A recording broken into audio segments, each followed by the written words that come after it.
arithmetic. To start with, we're going to start with the four operators, which are addition, subtraction, multiplication, divisions.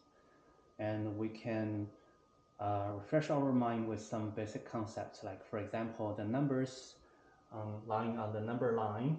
If we have 0 in the middle, then positive means the number on the right-hand side of 0, and negative number means the numbers on the left-hand side of the 0. And for example, if you're doing addition, then you're moving toward the right-hand side of the number line. Or if you do subtraction, then you're likely moving to the left-hand side of the number line.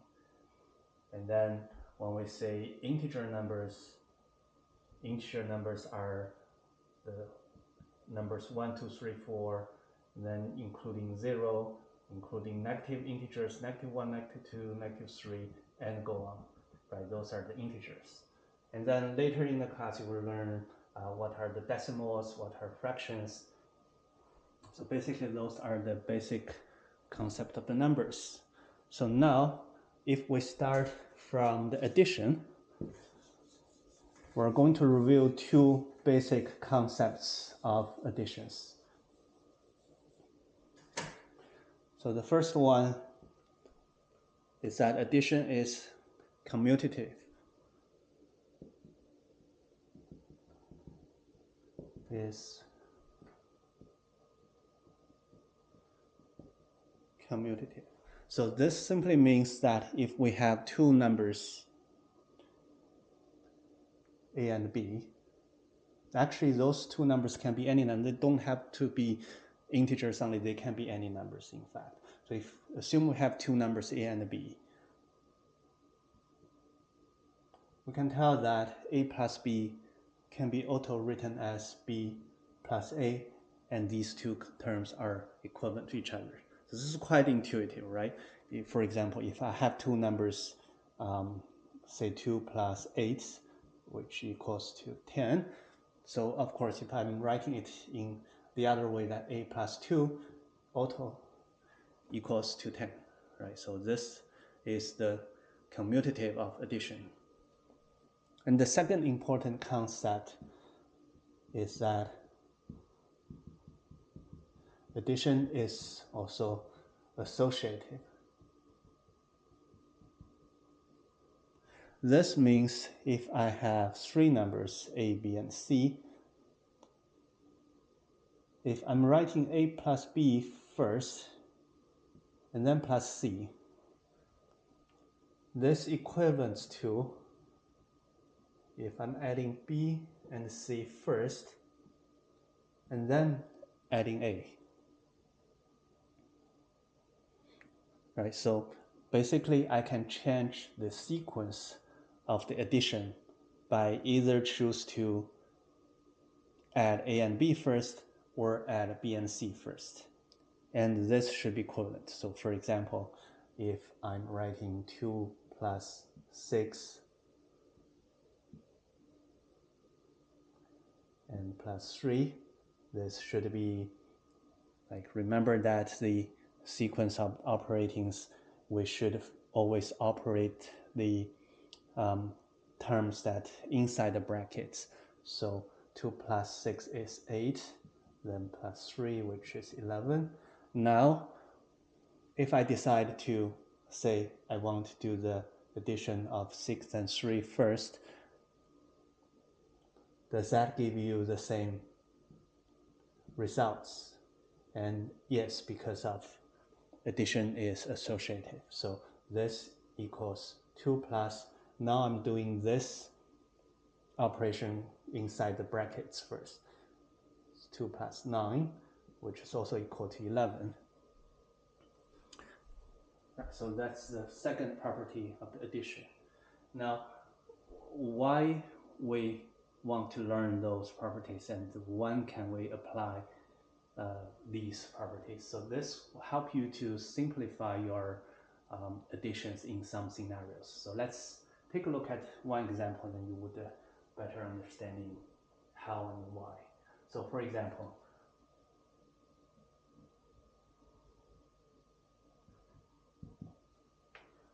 if I want to calculate 472 plus 219 plus 28 bracket.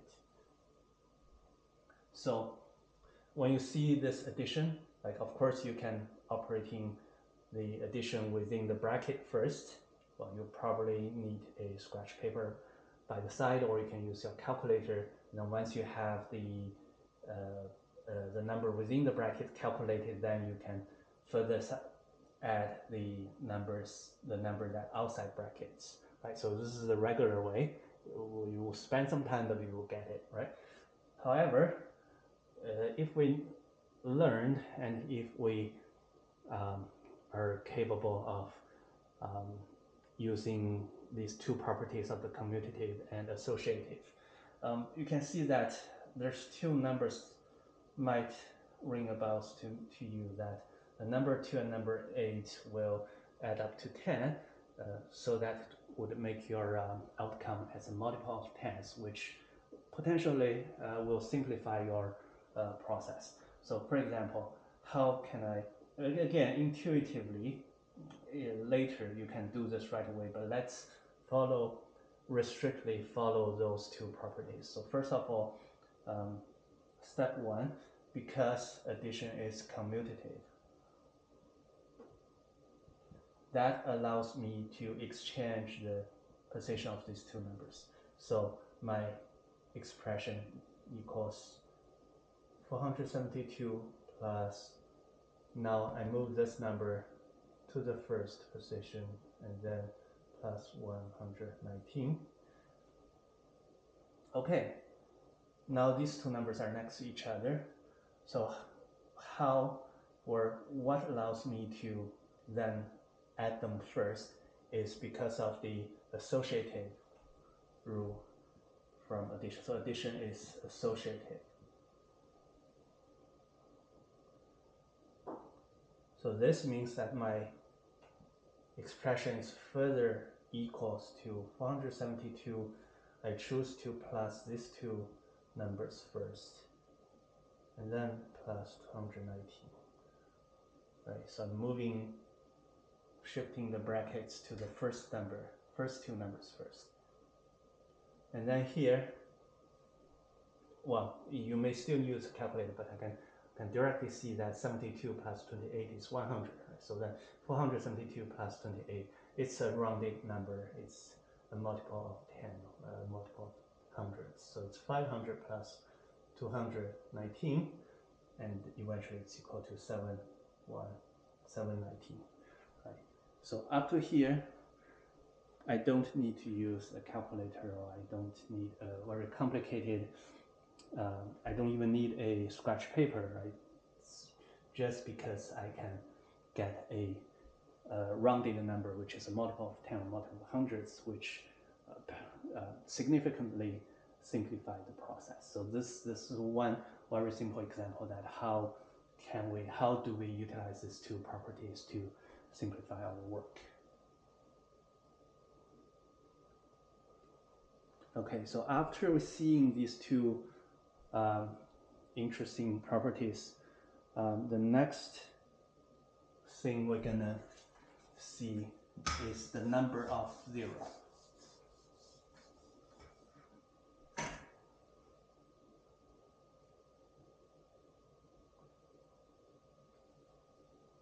So why this number 0 is interesting in addition? Basically, well, again, later on you will see that sometimes we call that number 0 is a identity element for addition. So what does it mean?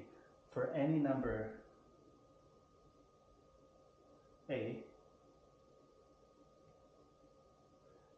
that we have a plus 0 is also always equals to a itself, right? So which means plus 0 doesn't change anything to the number of a, right?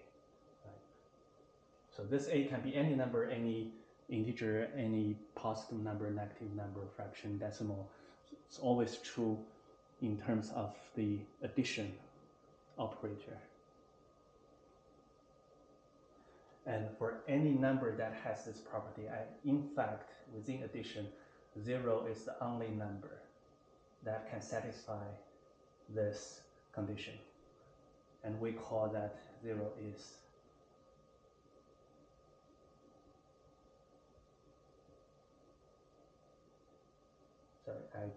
identity element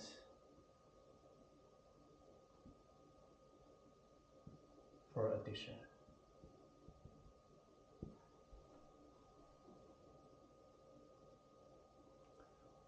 Okay, so this is a review of addition. Next, we're gonna extend addition to multiplication.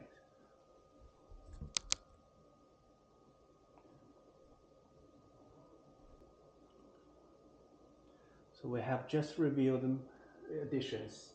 So now let's take a look at the multiplications. So multiplication you can consider as a extension of addition. Like for example, we start from the addition by, let's assume that we only know how to add numbers together.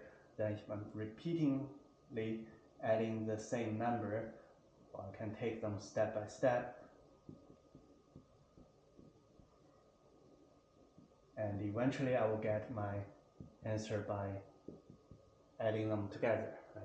Now, multiplication is essentially just a compact form of writing the addition. Right? If you have 6 of 6 is equivalent to written as 6 times 6 or 6 multiple 6. Right? And then again, like by knowing the multiplication or by using a calculator, you'll be able to do the calculation right away. Right? Now, for example, if I have 4, 6 adding together, right? It's 24 times 6, 24. Or if I have 4 plus 4 plus 4 plus 4. If I have 6 of 4s, I can also write this as a multiplication and calculate this as 6 times 4, which is 24. Right, so this is multiplication, which is just a compact format of addition.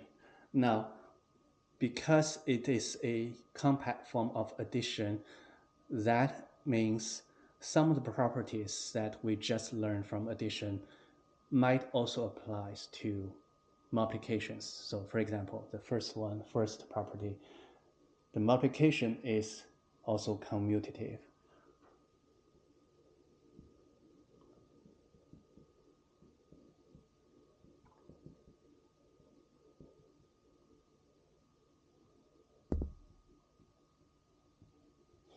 Right? So for example, given two numbers A and B, A times B is equivalent to B times A. Right? We just saw this example, for example, if you have 6 times 4, this is 4 plus 4 plus 6 of 4s, right?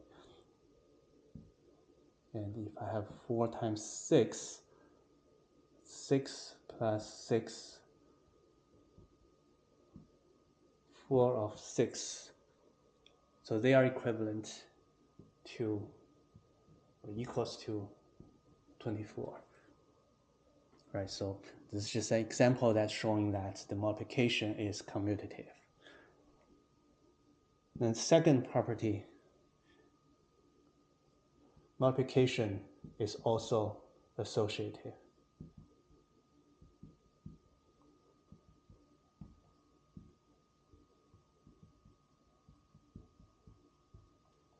Now written in notations, that means if I have three numbers A and B and C, A times B, here I'm using the dot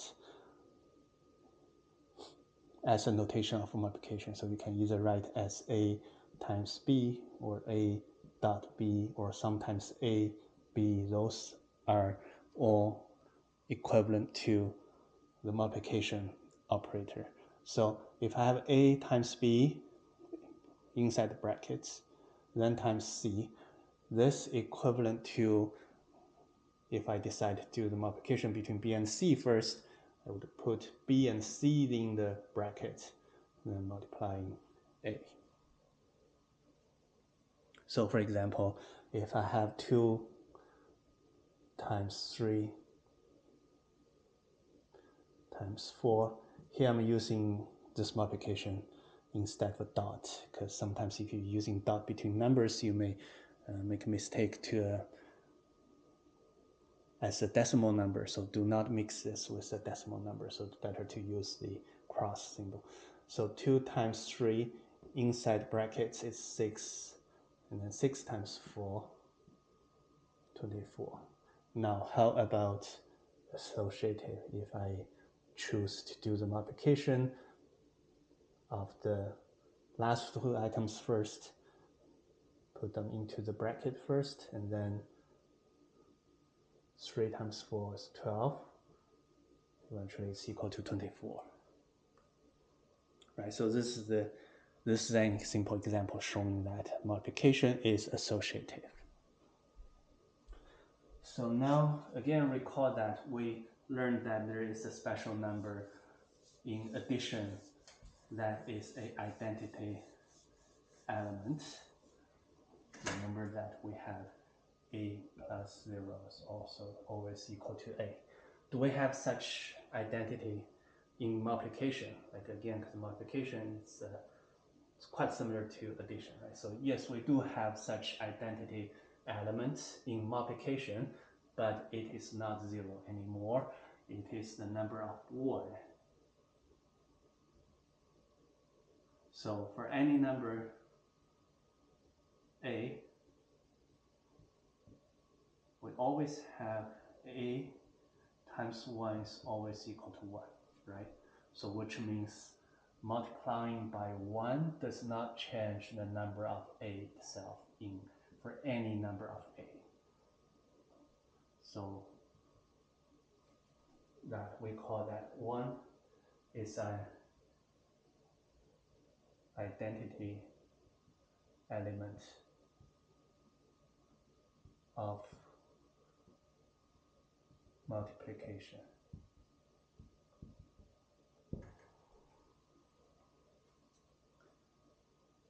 All right, so then let's take a quick example again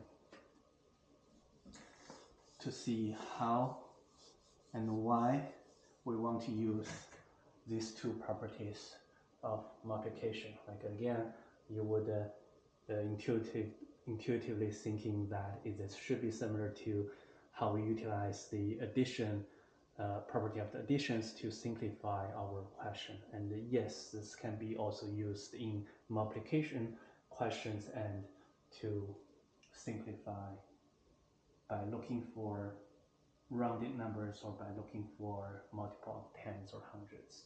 So for example, if I want to calculate 25 times 1, 25 times 4, times 6, times 8, right? So like again, if you want to do multiplications, you can do them one by one from left hand side to right hand side, from left to right, multiply them one by one. Right? So this is one way, and perhaps you would need a calculator or scratch paper to do all the calculations. Now, if we want to take some advantage from what we just learned about those properties of multiplications, we can first looking for the rounded numbers, or looking for a multiple of tens or hundreds, right? So, well, you probably need to get a sense that whenever I see a number of 5 or number of 2 or multiplication of 2, 2 times 5 equal to 10, right? Or maybe a bit advanced that 2 times 25 is equal to 100, right? Or 8 times 125 25 something. Right? So basically, as long as you have 2 and 5, you at least get a multiplication of 10.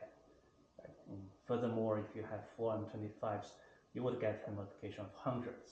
Right? And then doing the multiplication between hundreds or tens will make things much easier. So first of all, just by observing this question, I can see that if I put 25, 4 together, I'll quickly get something simple, and then if I put 125 and 8 together, I'll also get something that can be simplified. So first of all, so how can I operating those numbers first? This is because of multiplication is commutative, right? So because it's commutative, I can rewrite my expression as 25 times 4 times 125 times 8 times 6. Right. Now, from here, well, when I do the operations in the expression, I always have to start from left to right. Now, how can I do these two multiplications first? Right? I need brackets. Right? Intuitively, I just need the brackets, or I just need to operating them first. And your intuition is right, because multiplication is associated. So if we don't skip the steps, let's just, for clarity sake, let's write one more step. So associative means that I can group these two multiplications within the brackets. So later on, I'm gonna calculate this first, and I can also group these two together and to calculate it first in the next step. And the reason I'm able to do this is because multiplications are associated. And then 4 times 25 is 100. 125 times 8 is 1000 times 6, right?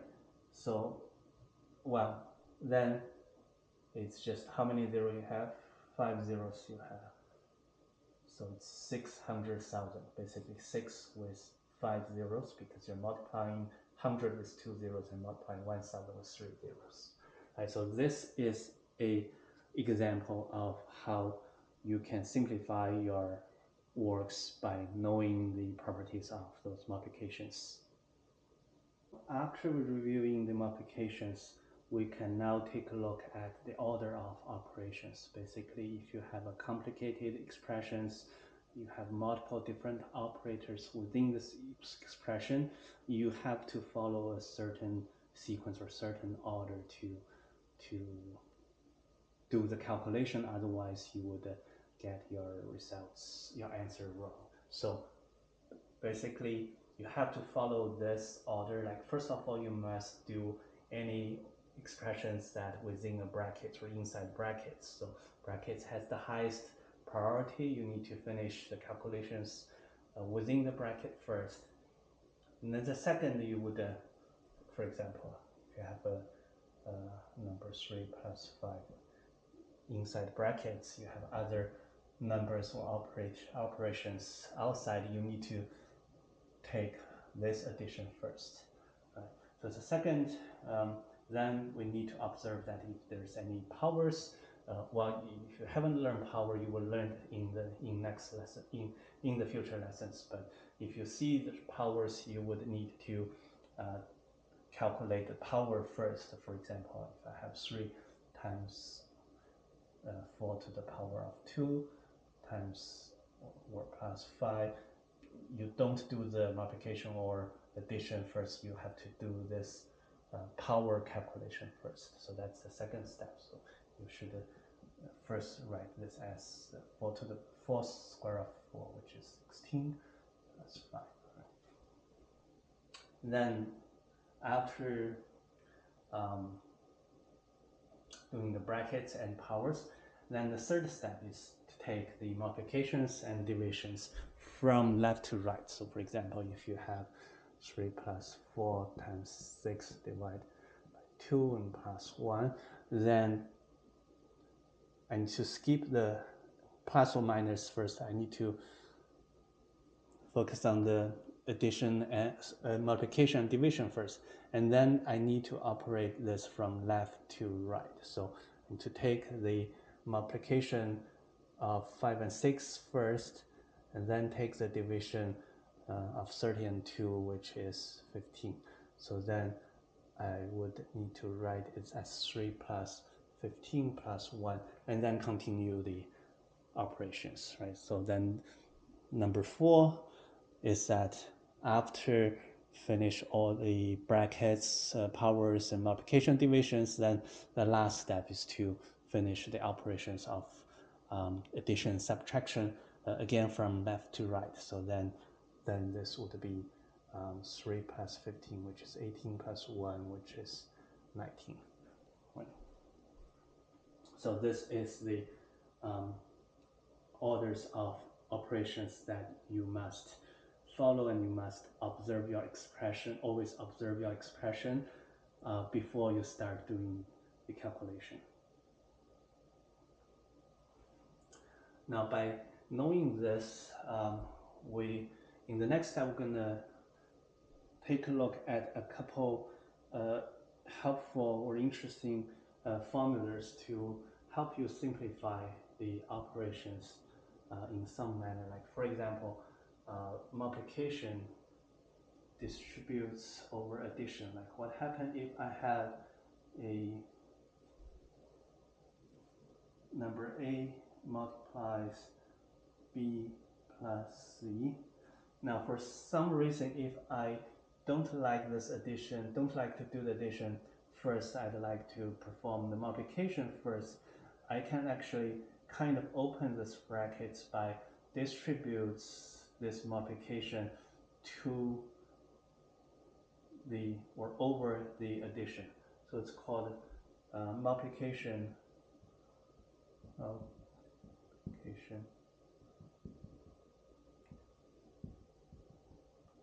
distributes over addition. So basically this expression would equal to A times B plus A times C. So then you can operate the multiplication of A and B and multiplication of A and C first, and then do the addition later. And like remember that multiplication is associative, so this formula also equivalent to B plus C brackets times A. It's the same thing, it's equal to B times A plus C times A, and it's commutative, so it's equal to A times B plus A times C. So basically it's just equivalent.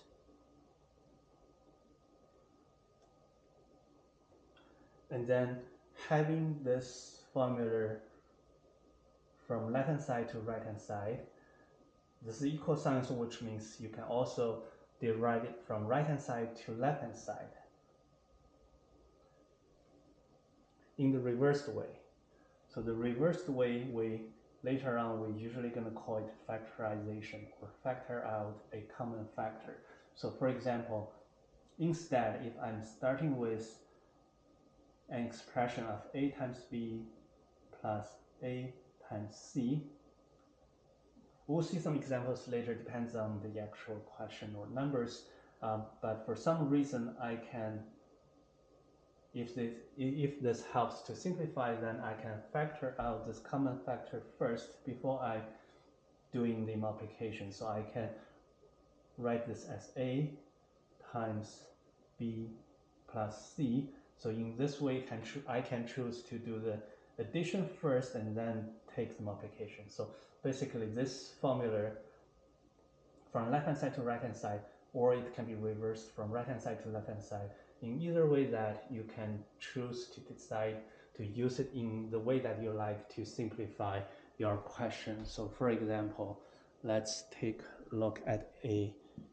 example to see why and how to use this. For example, if I want to calculate 51 times 9 plus 51 times 31, for example. Now, to do this, yes, I can recall the order of operations. I can do the multiplications first from left to right, and then once I have the answer of these two multiplications, then I can do the addition of these two outcomes into the final results. So this is one way. Just follow the order of the operations, but you likely need a scratch paper or need a calculator to do the multiplication first, right? So this is one way.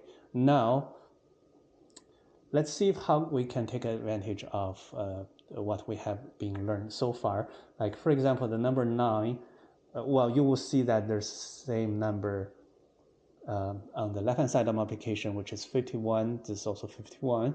And you would also probably see that the other number on the right-hand side, if I take the summation of 9 and 31 first, it is a rounded number. It is a number that with a multiple of tens.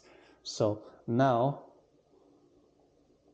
what if I take this 51 as a common factor, like factor out number of 51 as a common factor? So in this in this expression, if I just want to copy down the formula that we just learned, so the number A, so 51 is your A, 9 is the B, and 31 is C. So this can be simplified as A times B plus C, which is 51 times 9 plus 31, right? So then I have a bracket here because I redistribute the multiplication over addition, or addition over multiplication, right? So I have a bracket here, so I'm able to do whatever operations that within the bracket first, and this is a rounded number of 10, so it equals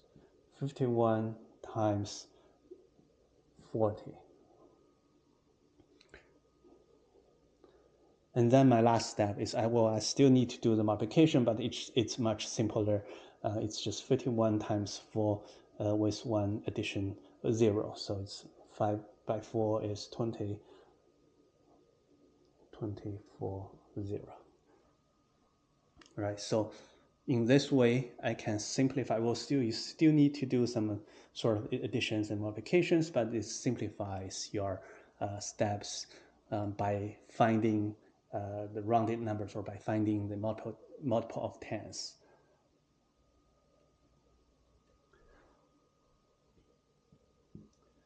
And then next, let's see what happens if we multiply by 0. Like, recall that what we just learned, that in addition, 0 is identity element in addition. So any number A plus 0 is always A.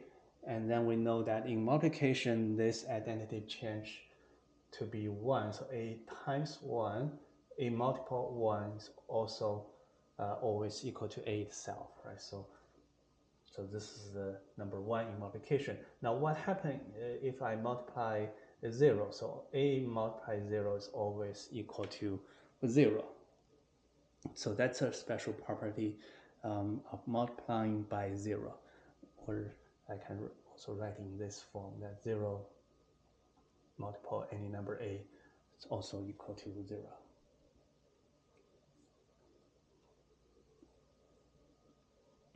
Okay, so now after we have the number of 0 and learned addition and multiplication, and now we're gonna take a look at the negative numbers, or what happened for subtraction or division, or what happened to what we call the negation number.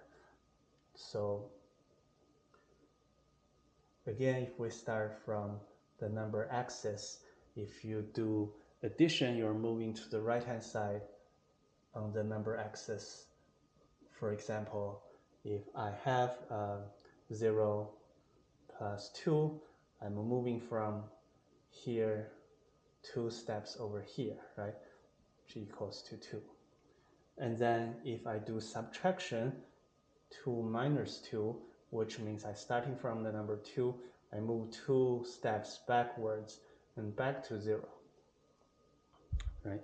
And if you take 2 minus 3, you go one more step, then you go to the negative number of -1. Now here you may see some conclusions or something that could draw your attention is that for any number, if you subtract the same number, it always equal to 0. So which means for any number, let's say 10, for example, 10 minus 10 is always 0, right? Or 8 minus 8 is always 0. So this comes a definition of negation number.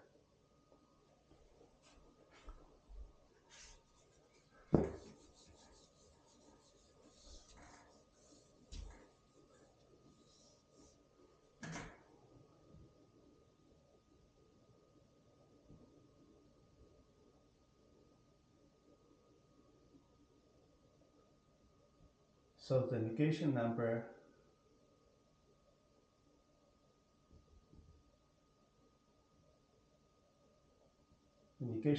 x is the number that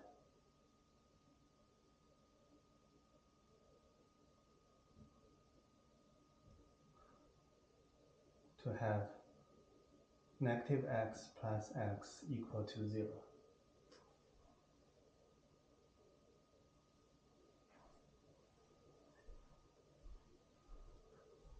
And the special case that negative 0 plus 0 is 0. So to give a more intuitive example, like for example, for number 10, the negation of number 10 is minus 10. Or for negation of minus 8, it is 8. For negation of 0, it is number of 0 itself. So basically, any two numbers or any numbers that add to yourself equal to 0, that is the negation of this number. And in fact, we can prove it by what we have just learned in addition, by using the property of addition is commutative and associative.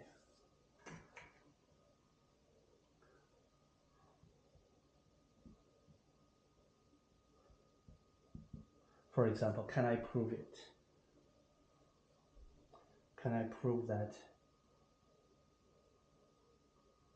the negation of a negation number Okay, how to prove it, let's construct an expression of x plus negative x plus the negation of negative x. Let's see how this looks like. So in the second, third term, if I just replace this negative x into a different number for simplifying things, let's say if I let this negative x to be another symbol y, then this is x plus y plus a negative y. And then because for any number a or x or y, that the negation of this number is the negative of its number. So then this y and negative 1y are the negation number of each other. So the sum of these two numbers are 0. So it equals to x. Now go back to the original expression. If this equals to x, that means I'm canceling out. Okay, let me write one more step. So first of all, we show that this expression is simply just equal to x. Then this means negative x plus negation of negative x equal to 0, which means to this negative x, the negation is itself. So basically, I'm moving this number to the right-hand side of the equation. I would have negative of negative x equal to x. Right, so basically coming from the definition of negation, if I'm moving this number to the right-hand side of the expression, it's equivalent to write as x equal to negative of negative x. Okay, so after seeing the multiplications and negations, there's one important thing is to either understand or memorize how to simplify the multiplication with plus minus signs.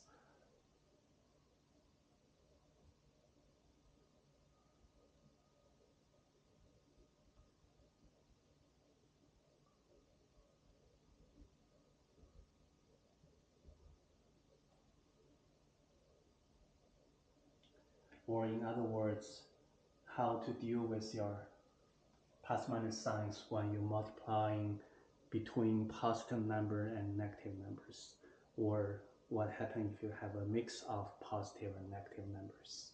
So a simple rules that you probably would like to know first is that if I'm using 1 denotes the positive, let's see, positive ones, and -1 to denotes negative numbers. I have positive number multiply a positive number, it's always positive. I have negative number multiply a negative number, also positive. And then I have negative number multiply positive number, which is negative, or positive number multiply negative number is negative. You're probably better to either understand this or memorize this, because it's going to be very helpful in the future to making sure that you always handle the right signs when you have a multiplication between positive and negative numbers. And maybe always memorize that positive is always positive, and negative cancel each other and also becomes positive. And then if you only have one negative with positive, doesn't matter in either way, actually these two are equivalent. So if you have one negative, one positive, your sign will be negative. So maybe for example, let's take a look with actual numbers. For example, if I have 2 times -3, I know that 2 times 3 is 6.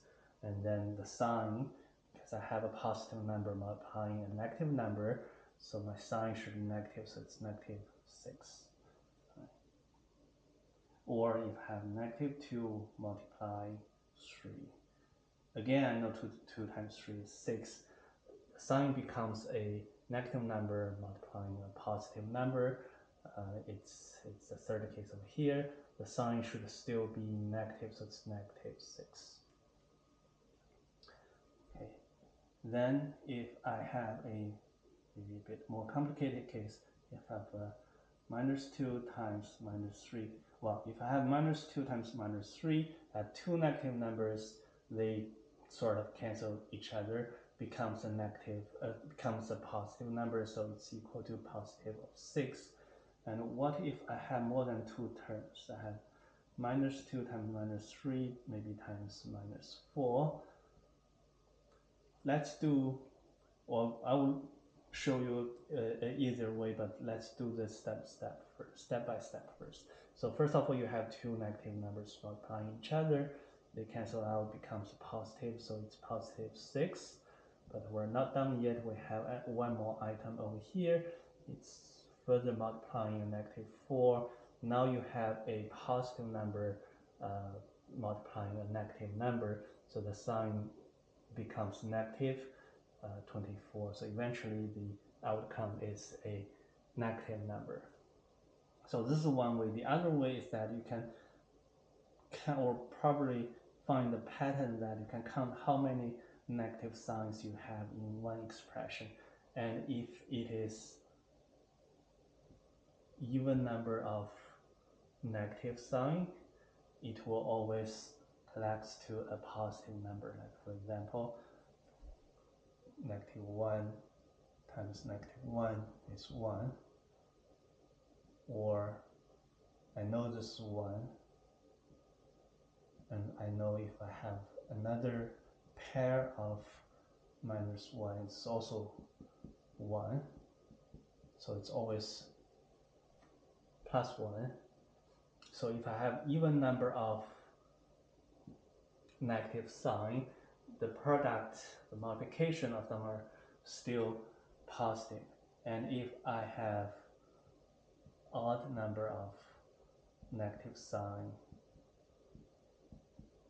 then it would become a negative number. Like in this example, eventually I have 3 terms, 3 of them are negative, then my outcome is a negative number. So for example, if I have 4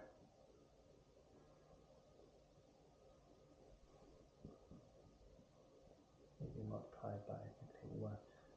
If I have 4 negative numbers multiplying each other together, it would equal to, I'm gonna skip a couple steps over here because I already know that the 3 of them multiplies to -24, and then I have another -1, and then I have 2 negative numbers multiplying each other. The outcome should become a positive number, so eventually it's equal to +24. Now if we check with this pattern, it also works that I have 4 terms of negative sign, which is an even number of negative sign, I have 4 negative signs, which means eventually my final results should be a positive number. So you can practice this more, or simply always start from these 4 scenarios that you will get familiar with how to deal with the plus-minus signs in multiplication.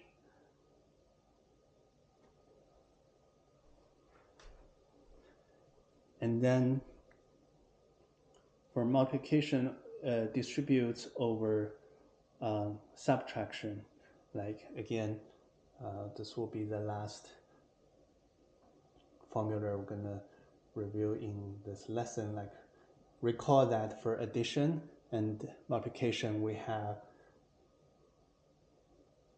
this equation that multiplication can distribute over addition. Now, how about subtraction? It should intuitively equivalent, so that if I have a subtraction instead, my multiplication can still redistribute into the brackets or into the subtraction. And you should perhaps notice that the subtraction sign should always retained in this formula. Or you can understand this as a conversion of the redistribution over addition, because subtraction is similar to addition. Like for example, you can understand in this way that b minus c is actually equivalent to b plus a number that is the negation of c, or negative c, or the negation of c. Now, if you consider this problem in this way, you already have a plus sign here. You can redistribute your multiplication over this plus sign. Then you are going back to the known formula that we learned. And then you can redistribute this to be a times b, right? Plus a times c becomes a times, this is your new c, which is a negation of c. And then by the property of the negation number, this is equivalent to minus a times c. So it's still equivalent to each other. So that's all for this lesson of arithmetic number 1.